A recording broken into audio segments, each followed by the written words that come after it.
Hi hello అండి, welcome to tasty house. ఈరోజు మన ఛానల్లో రెసిపీ చిన్న పునుగులు అనమాట. బయట బండ మీద తెచ్చుకుంటూ ఉంటాం కదా, అలాగే సేమ్ అదే టేస్ట్ ఎలా తయారు చేసుకోవాలో చూపించానండి. చాలా సింపుల్గా చాలా ఈజీగా చేసుకోవచ్చు అనమాట. ఇంకా ఎలా తయారు చేసుకోవాలో వీడియోలోకి వెళ్ళిపోదాం. ఎప్పుడైనా ఇడ్లీ పిండి మిగిలిపోతే అసలు బాధపడాల్సిన అవసరం లేదు. ఇలా చిన్న చిన్న పునుగులు వేసి ఇంట్లో స్నాక్గా చేసేయచ్చు. ఇక్కడ నేను 250 గ్రామ్స్ వరకు ఇడ్లీ పిండి తీసుకున్నానండి. దాంట్లో ఒక 4 టేబుల్ స్పూన్ వరకు మైదా పిండి వేసుకోవాలి. ఒక 1/2 టేబుల్ స్పూన్ వంట సోడా ఉంది కదా, అది వేసుకోవాలి. అది వేసుకుని మొత్తం 3 మిక్స్ అయిపోయే విధంగా కలుపుకోవాలి.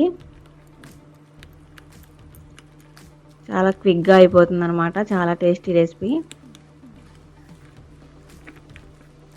ఇలా మొత్తం ఉండలు లేకుండా కలుపుకోవాలండి. ఇలా కలుపుకుని గిన్నె పక్కన పెట్టేసుకుని ఇప్పుడు స్టవ్ వెలిగించి బాండీ పెట్టుకుని దాంట్లో డీప్ ఫ్రైకి సరిపడా ఆయిల్ వేసుకోవాలి. ఈ ఆయిల్ కూడా హీట్ అయిన తర్వాత మనం ముందుగా కలిపి ఉంచుకున్న పిండిని ఇలా చిన్న చిన్న పునుగుల్లాగా వేసుకోవాలి, కొద్ది కొద్దిగా పిండిని తీసుకుంటూ.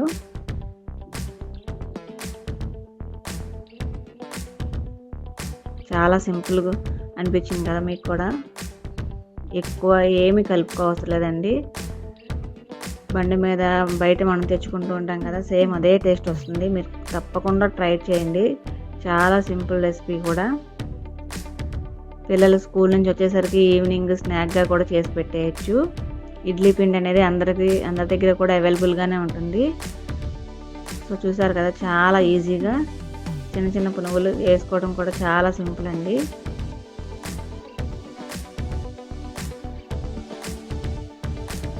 పిల్లలు అయితే బాగా ఇష్టపడతారు. పిల్లలు కాదు పెద్దోళ్ళైనా సరే ఇష్టపడతారు. ఇలా మీరు చేసి పెట్టారంటే అంత టేస్టీ, అంత సింపుల్గా అనిపిస్తుంది. ఇలా చిన్న చిన్న పునుగులన్నీ వేసుకున్న తర్వాత ఒక 30% వేగిన తర్వాత ఇలా తీసి పక్కన పెట్టేసుకోండి.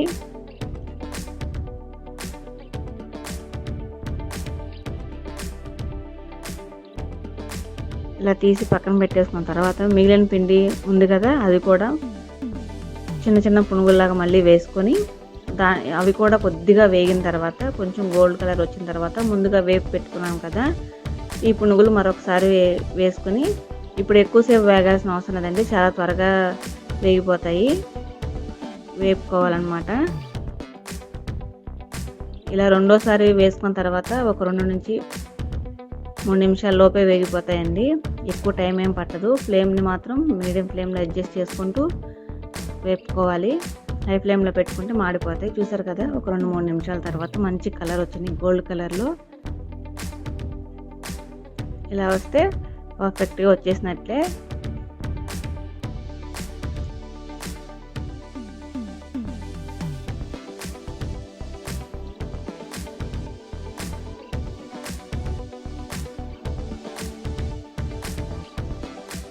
ఇంతే అండి చిన్న పునుగుల రెసిపీ.